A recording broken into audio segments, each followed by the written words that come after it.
We are now living in a world where we can officially call him Academy Award winner Guillermo del Toro. Good on you, sir. From the old movies of 30 years ago and beyond, to the world of the new films of the last 30 years. To the movies that are now playing, this is Old, New, and Now Playing. And now, here's your host, Will Robinson Smith. Hello and welcome to Old, New, and Now Playing, your time machine through the world of movies. I'm your host, Will Robinson Smith. Thank you so much for joining me today. And the Oscars, of course, they are now behind us. We have a whole bevy of films to look forward to in 2018. But before we get too far into the future, I thought it'd be fun, since Del Toro won for both Best Director and Best Picture at the Academy Awards for Shape of Water, that we look back on one of his earlier works back in 2006 that almost got him that Best Directing Academy Award. So let's get a little mystical here. This is your feature presentation. Whether you've seen it or not, when you hear the name Guillermo del Toro, your mind probably goes to Pan's Labyrinth. The 2006 movie was the fifth film written by the auteur and his sixth directorial venture. The only one of his early films that he didn't both write and direct was Blade 2 in 2002. Pan's Labyrinth was brought to the screen while he was in between the first and second Hellboy films. The movie is the bread and butter of what Del Toro does, which is to bring original stories to life on the big screen. So if you didn't already know, this movie is in Spanish with English subtitles, and if you're not the biggest fan of subtitles, well, you might want to get over it, at least for this movie. This one will make you want to do just a little bit of reading. The story takes place shortly after the Spanish Civil War in 1944. It centers around a young girl named Ofelia, played by Ivana Baquero, in her fourth big screen role. After her father dies, she and her pregnant mother, Carmen, played by Ariadna Gil, go to live with Carmen's new husband, the cruel Captain Vidal, played by Sergei Lopez, in an old mill fortified by Spanish troops. Here, Ofelia is visited by a fairy who leads her into an old labyrinth. There she comes across a faun who tells her she's the spirit of a princess, but she needs to prove her worth to claim her kingdom and see her true father again. The movie was definitely a breakout for Guillermo del Toro and put him on the map in the US in a big way. The movie got 6 Academy Award nominations and ended up winning 3 of them, but before we start talking about things like cinematography and acting, we really need to talk about what the heart of this movie really is, and that is, of course, the man, Guillermo del Toro. The term auteur doesn't describe a whole lot of filmmakers, but Guillermo del Toro absolutely falls in that category. Like a Tim Burton or a Steven Spielberg, you can absolutely tell when you're watching one of del Toro's movies, and this movie has a lot of his hallmarks. He has a passion for fairy tales and a drive to honor history and folklore. The title, for example, in the original Spanish is El Laberinto del Fauno, which would directly translate to The Faun's Labyrinth. The reason is because the faun, played by Doug Jones, isn't actually the Greek god Pan.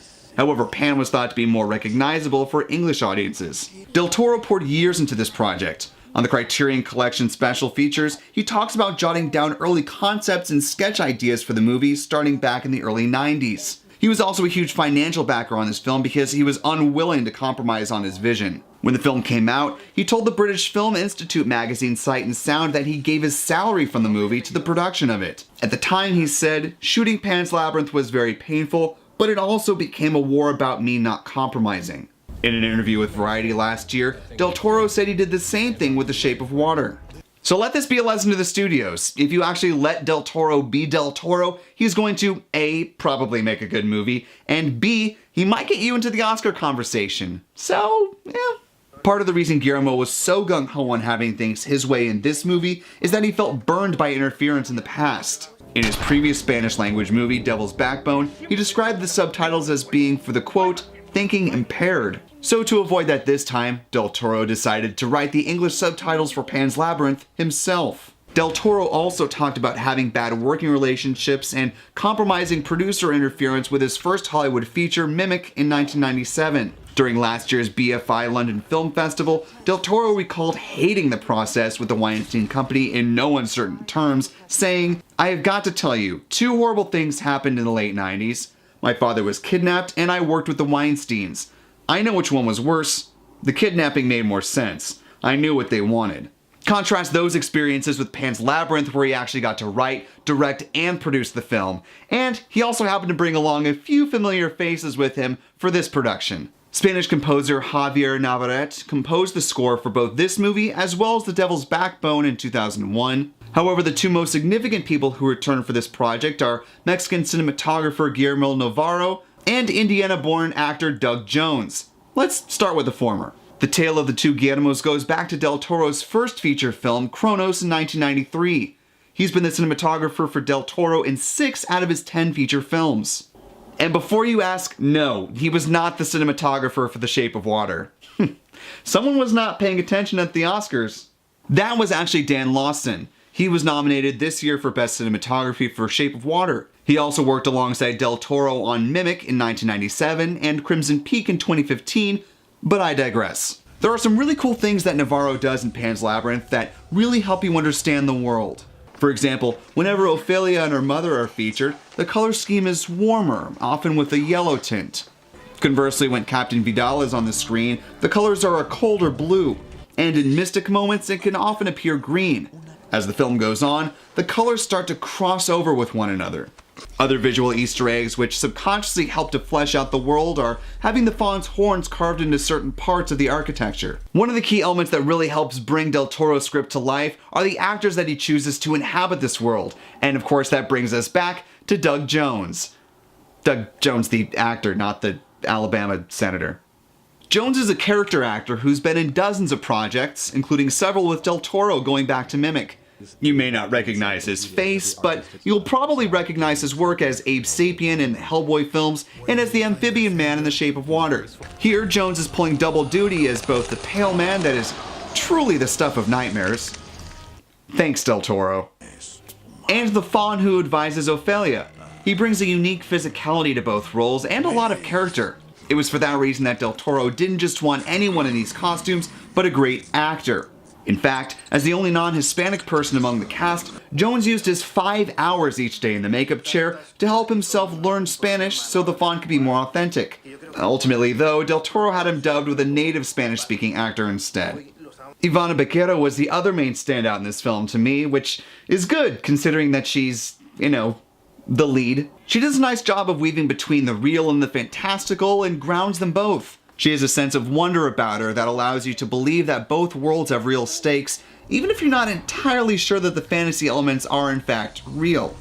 And by the end of it, you may still be wondering if those magic elements really happened or not. It's an interesting way to approach the movie, letting the audience decide, whether they want to believe in the fantastical or not.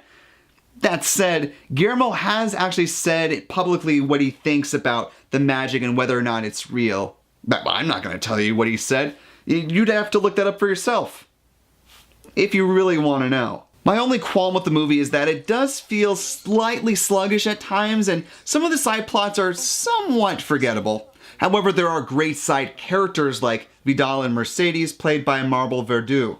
Guaranteed you will walk away from this movie remembering a visual spectacle and an imaginative fairy tale. There are lots of terrific moments and terrifying creatures that will stay with you.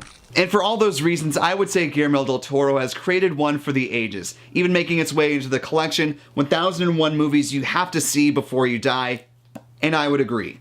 I give Pan's Labyrinth a 9 out of 10. So those are my thoughts on Pan's Labyrinth. When you've had a chance to see the movie, I want to know what you thought about the film, so jump in the comments section, let me know your thoughts, and if you're a big movie extras fan, I would look at getting Pan's Labyrinth as part of the Criterion Collection either on Blu-ray or DVD. Now, the reason I say this is because they are a little pricier, but they have some really unique bonus features that you won't find in other copies, and you can actually sometimes in some parts of the year find them for 50% off at places like Barnes & Noble, so just keep your eye out for those kind of deals and you can add some nice films to your collection that you won't find necessarily in Best Buy or Target or some of the other big box stores that, just specialize in more of the big mainstream type of films. And so with that will do for this episode of Old, New, and Now Playing. If you liked the video, go ahead and click that like button, thumbs up, and subscribe to the channel so you can keep up to date with all of the rest of the content that's coming out in the very near future.